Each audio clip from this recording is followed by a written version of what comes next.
I-PAC কাণ্ডে ইডির তল্লাশি এবং তা নিয়ে বিতর্কের মাঝে কয়লা কাণ্ডে ফের তৎপরতা দেখা দিয়েছে ইডির মধ্যে।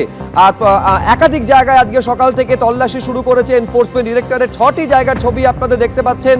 কলকাতার বড়বাজার, দুর্গাপুর, জামুরিয়া, রানীগঞ্জ, কাঁকসা, পূর্ব বর্ধমান এবং পশ্চিম বর্ধমানের পাণ্ডবেশ্বরের ছবি আপনারা দেখতে পাচ্ছেন।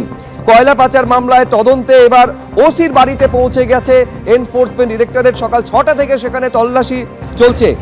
একই সঙ্গে দুই প্রতিনিধি আমাদের রয়েছেন সরাসরি। একদিকে রয়েছেন দুর্গাপুর থেকে আমাদের প্রতিনিধি রয়েছেন মনোজ বন্দ্যোপাধ্যায় এবং জামুরিয়া থেকে আরেক প্রতিনিধি কৌশিক গাতাইত রয়েছেন। আমি শুরুতে মনোজ এই কারণে তোমার কাছে যাব, বুদবুদ থানার যিনি সদ্য দায়িত্ব পেয়েছেন ওসি, তার বাড়িতে সকাল থেকে তল্লাশি চালানো হচ্ছে। এখনো পর্যন্ত কি কি পাওয়া গেল? একদম সুব্রজিৎ, তোমাকে সরাসরি দেখাবো। সকাল থেকে ঠিক 5:45 নাগাদ এই যে বাড়ি, দুর্গাপুরের সিটি সেন্টারের অভিজাত এলাকা, সেইখানের এই যে বাড়ি, মনোরঞ্জন মণ্ডল আসানসোল দুর্গাপুর কমিশনারেটের একজন সাব ইন্সপেক্টর, সে একাধিক থানায় ওসি পোস্টিং তার হয়েছে।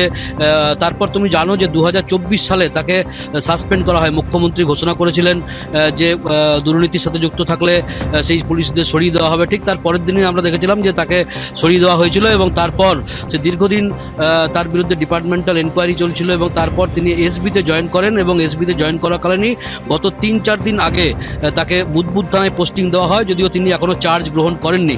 তার মধ্যেই আজকে সকালবেলায় 5:45 নাগাদ ইডি আধিকারিকরা যেরকম দুর্গাপুরে আরও অন্যান্য জায়গায় গেছে সেরকম এই একেবারে একাধিক জায়গায় একসঙ্গে তল্লাশি চলছে। আমি দুর্গাপুরের পাশাপাশি জামুরিয়ার ছবি আপনাদের সামনে রাখবো, যে হার্ডওয়্যার ব্যবসায়ীর বাড়িতে তল্লাশি চলছে এবং যেখান থেকে বিপুল পরিমাণে টাকা উদ্ধার এখনো পর্যন্ত হয়েছে। কৌশিক গাতাইত সর্বশেষ পরিস্থিতি আপনাদের সামনে তুলে ধরবেন। কৌশিক। দেখো সুব্রজিৎ, প্রায় 11 ঘন্টা হতে চললো। প্রসূনকে বলব, এই যে বাড়িটা, এই বাড়ির ভেতরে কিন্তু রয়েছেন ইডির 10 থেকে 12 জন আধিকারিক, রয়েছে কেন্দ্রীয় বাহিনীর জওয়ানরা। এখনও পর্যন্ত কিন্তু তল্লাশি অভিযান শেষ হয়নি। এর মাঝে এক দফায় 3টি বস্তাতে করে টাকা এবং কিছু সোনার গয়না এখান থেকে স্থানীয় যে এসবিআইয়ের ব্রাঞ্চ রয়েছে সেখানে নিয়ে যাওয়া হয়েছে বলে ইডি সূত্রে জানতে পারছি। কিন্তু তারপরও সেই টিমটা আবার ফিরে আসার পরে আবার নতুন করে তল্লাশির কাজ শুরু হয়েছে এবং যেটা জানা যাচ্ছে যে এই অমিত বানসাল, যার মূল কাজ ছিল হাওয়ালার মাধ্যমে বিভিন্ন জনকে টাকা পাঠানো, না যে এখানের একটা অলিখিত নিয়ম চালু ছিল।